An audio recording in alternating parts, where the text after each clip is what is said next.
The massive Imperial ship appeared at the edge of the solar system without warning. Its hull gleamed like polished silver under the distant sunlight, stretching nearly 5 miles from end to end. As it moved past Neptune's orbit, Earth's long-range sensors tracked its every movement. Captain James Miller stood on the bridge of the UDF Defender, his hands clasped behind his back as he watched the alien vessel approach. The year was 2157, and humanity had prepared for this moment for decades. Their Mars colonies were thriving, Europa's underwater cities housed thousands, and Earth's unified defense grid stood ready. "They're broadcasting on all frequencies, sir," reported Lisa, his communications officer. Her fingers moved quickly across the holographic display. "The message is being automatically translated." Miller nodded, his gray eyes fixed on the main screen. "Let's hear it." The message played through the bridge speakers. "Greetings, inhabitants of Sol 3. This is Ambassador First Class representing the Greater Galactic Empire. We come in peace to welcome you into our civilization." Miller exchanged looks with his second-in-command, Robert Hawks. Both men had studied the Empire's history through intercepted transmissions. They knew what welcome really meant. "Send our response," Miller ordered. "Standard Protocol 7. The Empire's ship suddenly slowed its approach. Miller smiled slightly. They had just detected Earth's quantum defense grid, something that should have been impossible for a primitive civilization to possess. A new message arrived. "Sol 3 vessel, your technology appears unusual. Please explain its origin." Miller straightened his blue uniform and faced the communications array. "This is Captain James Miller of the United Defense Force Vessel Defender. We welcome peaceful contact.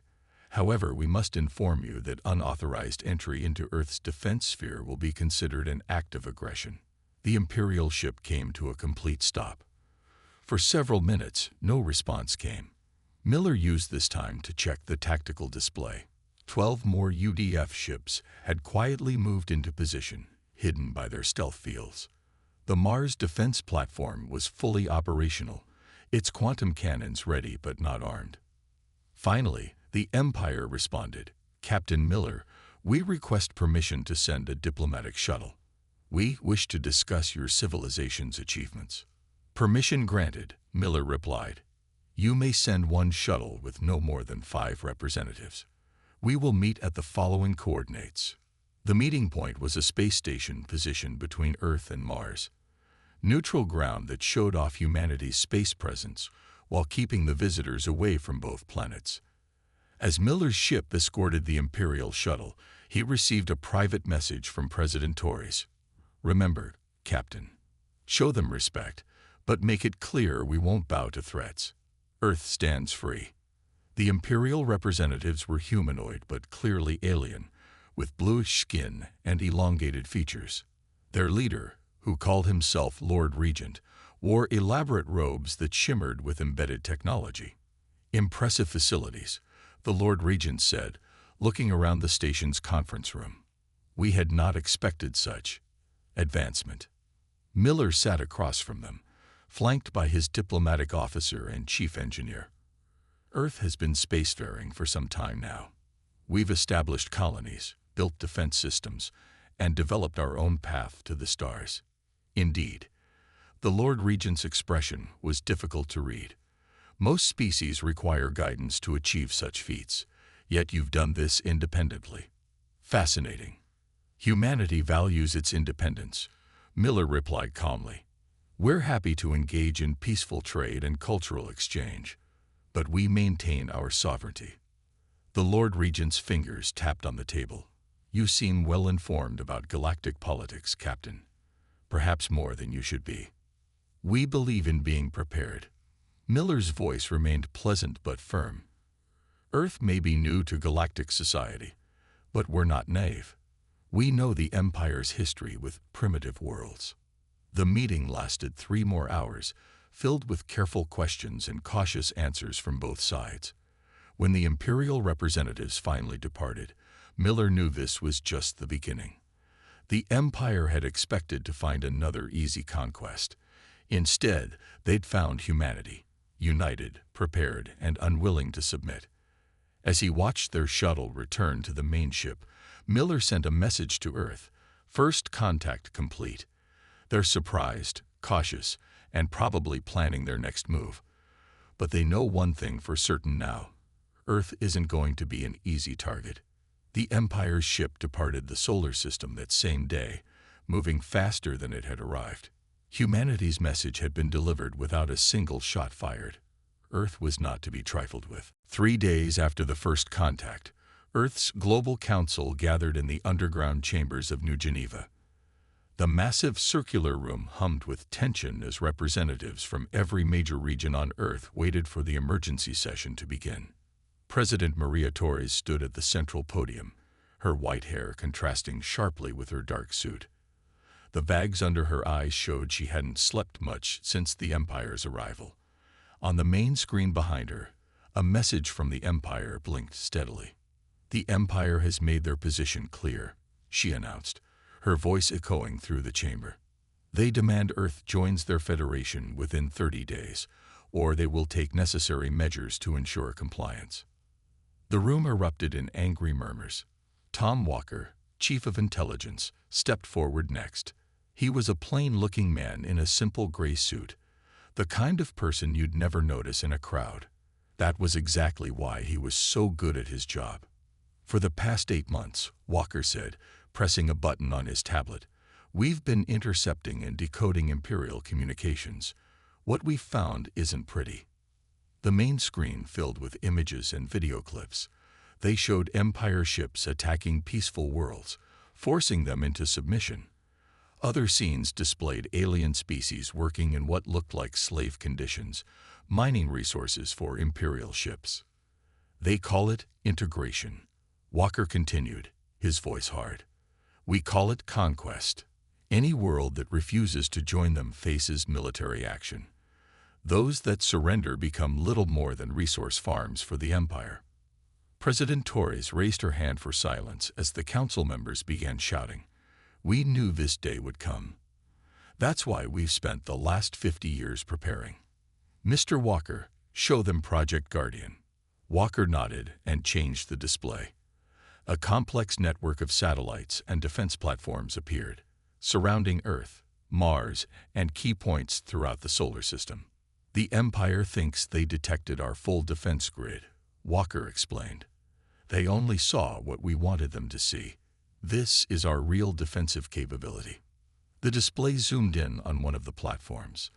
It looked simple on the outside, but the technical readout showed incredibly advanced technology. Every platform contains quantum-linked shields and automated defense systems, Walker continued. "They can't be hacked because they run on completely different principles than Imperial tech. And the best part? They're all connected through subspace, meaning no communication delay." A council member stood up. "But can we really fight the Empire? They must have thousands of ships." President Torres smiled. "We don't plan to fight them. We plan to make fighting us too costly to consider." She pressed another button, and new images appeared. These are the Empire's current conflicts. They're stretched thin, trying to control too many worlds at once. They can't afford a long, costly war with us. More importantly, Walker added, "We've made contact with resistance movements on several Imperial worlds. They're watching us closely. If we stand up to the Empire successfully, others will follow our example." The room grew quiet as everyone considered the implications. Earth wouldn't just be fighting for itself. It would become a symbol of hope for other occupied worlds. "We need to respond to their demand," Torres said firmly. "I suggest we show them exactly what they're dealing with." "Tom, is the package ready?" Walker nodded, ready to transmit. "It contains proof that we've been monitoring their communications, details about their failed campaigns that they've tried to keep secret, and a demonstration of our defensive capabilities." "Good." Torres turned to face the council. "We'll send them our answer. Earth belongs to humanity, and we will not surrender our freedom. We'll also make it clear that we're prepared to share our defensive technology with any world that wants to protect itself from Imperial control." The vote was unanimous. Within an hour, Earth's response was on its way to the Empire's nearest command center. Along with it went a warning. Any aggressive action against Earth or its colonies would be met with force. As the council members filed out, Taurus and Walker stayed behind, watching the message's transmission signal on the main screen. "They won't take this well," Walker said quietly. Taurus nodded. "No, they won't. But for the first time in their history, the Empire is about to learn that some worlds bite back. Alert all defense stations. We need to be ready for their response." The next move belonged to the Empire. But this time, they faced an opponent who had spent generations preparing for this very moment. Earth was ready. The Imperial scout ship thought it was being clever. It lurked at the edges of the solar system, using an asteroid field as cover, while its sensors probed Earth's defenses. The Empire needed to know exactly what they were dealing with. They were about to find out. Captain Miller sat in his command chair aboard the UDF Defender, watching the scouts' movements on his tactical display. The ship's stealth systems were working perfectly. The Imperial vessel had no idea they were being watched. "Should we warn them off, sir?" asked Hawks, standing at his usual position by the tactical station. Miller shook his head. "Not yet. Let them get a good look at what we want them to see." He tapped his console, opening a channel to Mars Command. "How's our little surprise coming along?" "Right on schedule," came the response from Colonel Adams, the Mars Defense Commander. "Quantum shield test starting in 3, 2, 1. Suddenly, a massive energy field flickered into existence around Mars. It shimmered with a blue-green light that hadn't been seen before in the galaxy. The Imperial Scout's sensors immediately focused on it. "They're scanning the shield," Hawks reported, grinning. "Their energy readings must be going crazy right now."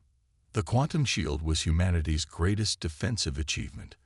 Unlike the Empire's standard energy barriers, which could be overwhelmed with enough firepower, quantum shields existed in multiple states simultaneously. The more energy used against them, the stronger they became. "Now for Phase 2, Miller said. "Launch the drone swarm."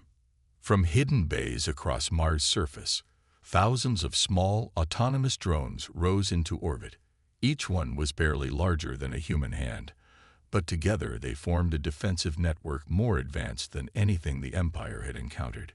The Imperial Scouts' sensors went into overdrive, trying to analyze the new threat. But the drones used quantum computing cores that made their movements truly random and impossible to predict. "Sir," Hawks called out, "they're trying to send a transmission back to their fleet." Miller nodded. "Let them. Time to show them our Europa base." Deep under the ice of Jupiter's moon Europa, humanity's most secret installation had remained hidden from Imperial scans. Now, as planned, the ice shifted, revealing massive hangar doors. A fleet of Earth ships emerged, their hulls gleaming with the same quantum-enhanced materials as the shields. The Imperial Scouts' transmission became frantic. They were reporting everything they saw, exactly as Earth wanted them to. "They're seeing our technological level for the first time," Miller said, watching the Scouts' reaction. "And they're realizing they severely underestimated us." Back on Earth, President Taurus and Intelligence Chief Walker watched the same scene unfold from the Global Council's command center. "The drone swarm is our masterstroke," Walker explained to the gathered officials. "The Empire relies on predictable, programmed responses. Our quantum AI makes each drone truly autonomous. They can't counter what they can't predict." Taurus nodded, studying the tactical display. "And the Europa fleet? All ships equipped with our latest advancements. The Empire thinks they're seeing our full capabilities, but they're still only seeing what we want them to see." The Imperial Scout finally began to retreat, its engines pushing to maximum speed. But before it could leave, Miller gave one final order. "Time for the closing act. Disable their engines. Use the precision quantum beam." A single drone broke from the swarm, approaching the Imperial vessel. A thin beam of energy connected them for just a moment. The Scouts' engines died instantly, leaving it drifting in space. "Attention Imperial vessel," Miller broadcast. "Your engines have been temporarily disabled for safety reasons. A rescue ship will arrive shortly to assist you. Consider this a demonstration of our capabilities and our restraint." A UDF ship decloaked near the stranded scout, offering assistance. The message was clear. Humanity could have destroyed them, but chose not to. Hours later, as the Imperial scout limped away from the solar system, Miller received a message from President Torres. "Well done, Captain.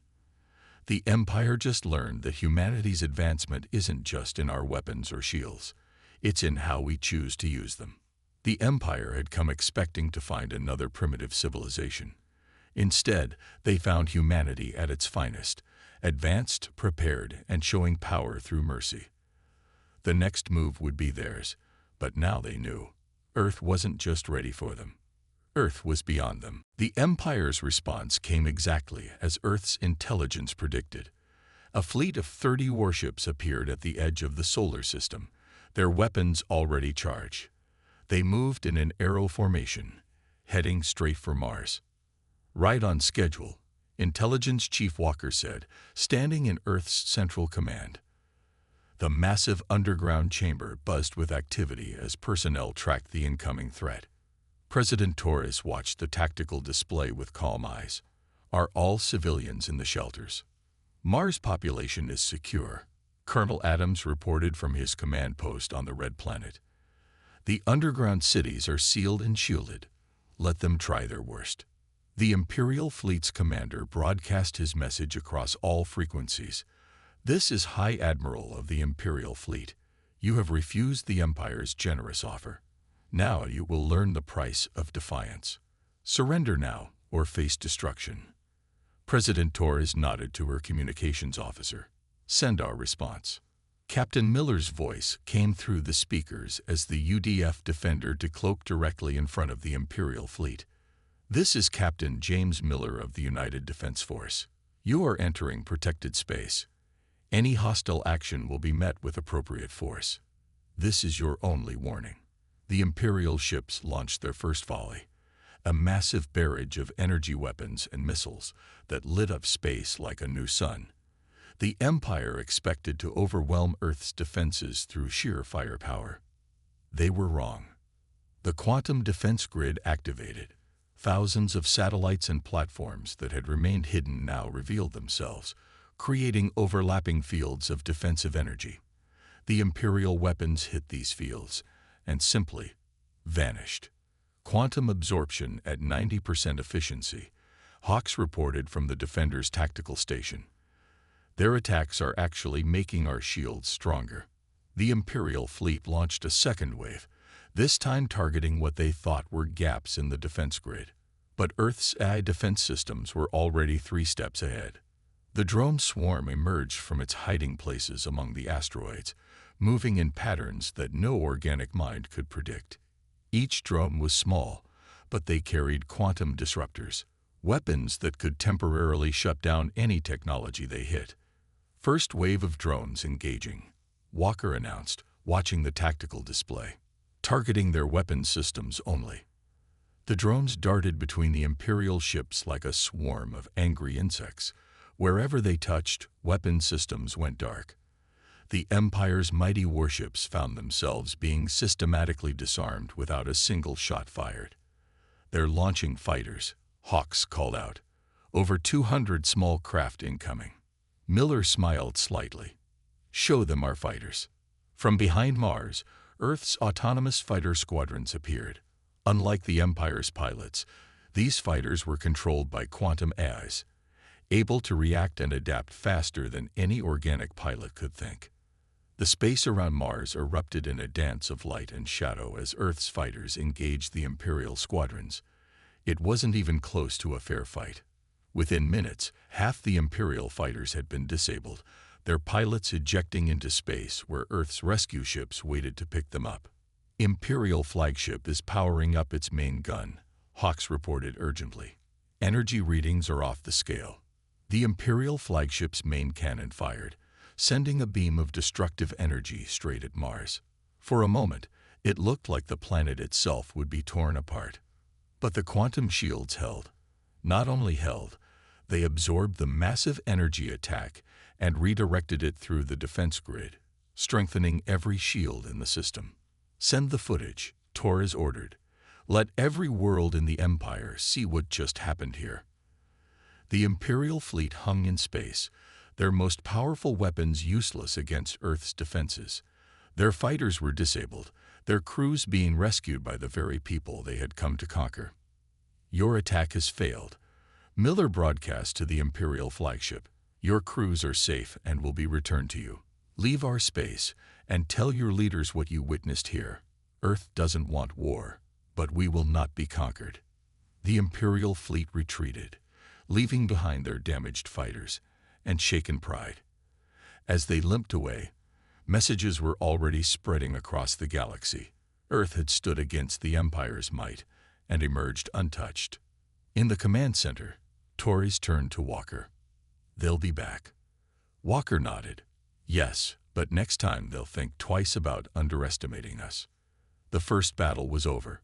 Earth had shown the galaxy that humanity's strength lay not just in its ability to fight, but in its choice to show mercy even in victory. 1 month after Earth's victory over the Imperial fleet, Captain Miller stood in a hidden meeting room on Europa. Before him sat representatives from 12 different alien species, each from a world under Imperial control. They had risked everything to meet here in secret. "Your defense of Earth was impressive," said the tall, gray-skinned representative from the Procyon system. "But can your technology truly help our worlds resist the Empire?" Miller nodded to Intelligence Chief Walker, who stepped forward with a data crystal. "This contains the basic principles of our quantum shield technology. It's adaptable to any power system, and nearly impossible for the Empire to crack." The alien representatives looked at the crystal with hope in their various eyes. For centuries, the Empire had maintained control through superior technology. Now, that advantage was disappearing. "But shields alone aren't enough," Miller explained. "We're offering more than just technology. We're offering a new way of thinking about defense." He activated a holographic display showing Earth's drone swarm system. "Our strength isn't in big weapons or massive ships. It's in being smarter, more adaptable, and working together." A blue-skinned delegate raised her hand. "The Empire will notice if we start building these defenses. They monitor everything we do." Walker smiled. "That's why we're also sharing our stealth technology. Everything can be built in secret, piece by piece. By the time the Empire realizes what's happening, it'll be too late to stop it." The meeting continued for hours as Earth's representatives shared their plans. Each world would receive the tools and knowledge they needed to protect themselves. But more importantly, they would be connected through a hidden quantum communication network. "Unity is our real weapon," Miller told them. "When one world stands up, the Empire can crush it. When dozens stand up together." Suddenly, alarms blared through the base. Hawk's voice came over the emergency channel. "Captain, Imperial patrol ships detected near Jupiter. They're searching the moons." Miller stayed calm, turning to the delegates. "This is a good time to demonstrate our stealth systems. Please, watch." On the main screen, they could see 3 Imperial patrol ships scanning Europa's surface. Their sensors swept across the ice, looking for any sign of the secret base. They found nothing. "The quantum field doesn't just hide us," Walker explained. "It shifts our base slightly out of phase with normal space. They could land right on top of us and never know we're here." The delegates watched in amazement as the Imperial ships passed directly overhead, their sensors showing only ice and rock. Once the patrol moved on, Miller continued the meeting. "Each of your worlds will receive similar technology. Your resistance movements can operate completely hidden from Imperial detection." A small reptilian delegate spoke up. "My people have already started building secret shipyards. With this technology, we could complete them without fear of discovery." "Exactly," Walker said. "And Earth will provide advisors to help coordinate everything. Captain Miller will personally oversee the operation." Miller nodded. We've spent generations preparing to resist the Empire. Now we'll help you do the same." The delegates shared determined looks. For the first time, they had real hope of freeing their worlds, not through violent revolution, but through careful preparation and superior technology. As the meeting concluded, Walker received an urgent message from President Torres. The quantum communication network was picking up massive Imperial fleet movements. The Empire was gathering its forces for something big. "They're preparing a full-scale assault," Walker told Miller after the delegates left. "Our sensors detect over 300 ships being assembled." Miller's expression remained confident. "Good. That means our plan is working." "They're getting desperate. The defensive network will hold." "It'll do more than hold," Miller replied. "When the Empire attacks this time, they'll find that Earth isn't standing alone anymore." The resistance movement was growing stronger every day. Soon, the Empire would learn that their greatest mistake wasn't just attacking Earth. It was giving other worlds a reason to hope for freedom. The Imperial Armada filled the view screens of Earth's command center.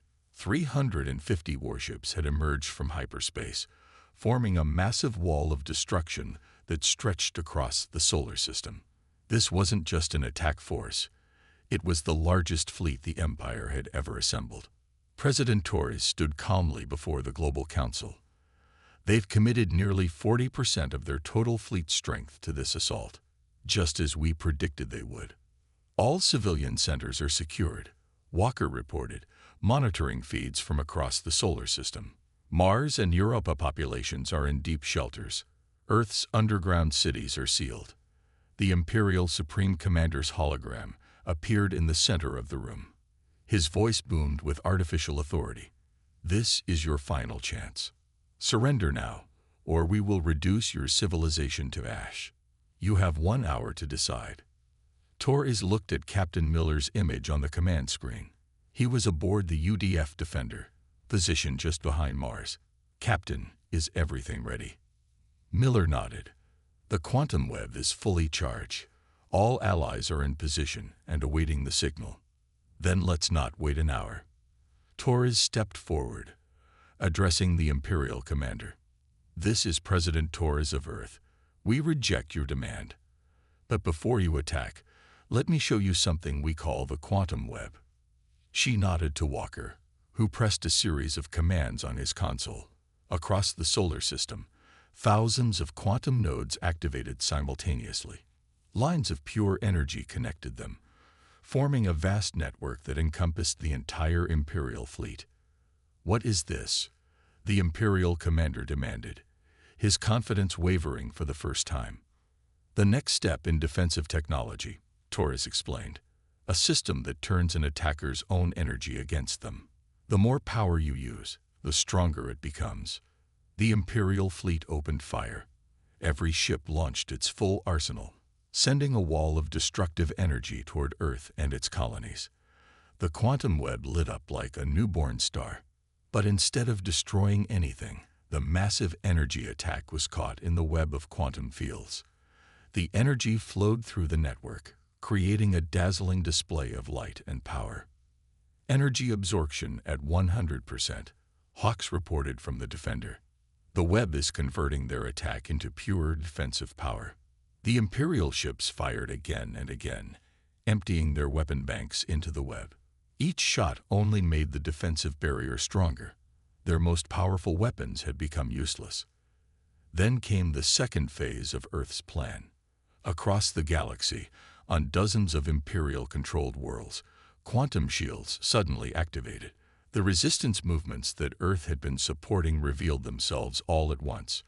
Imperial control centers found their weapons and communication systems disabled by drone swarms, built using Earth's technology. "Your empire is built on fear and force," Torres told the Imperial commander. "We've shown the galaxy a better way. Look at your tactical display. Count how many worlds are slipping from your grasp even as we speak." The Imperial commander's hologram flickered as he received report after report of systems declaring independence.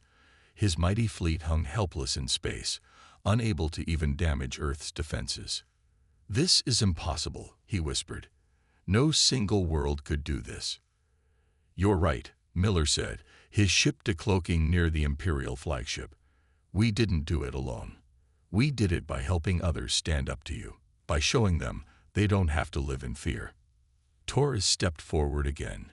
You have two choices. Retreat now, recognize Earth's independence, and the independence of any world that claims it, or stay and watch your empire crumble piece by piece.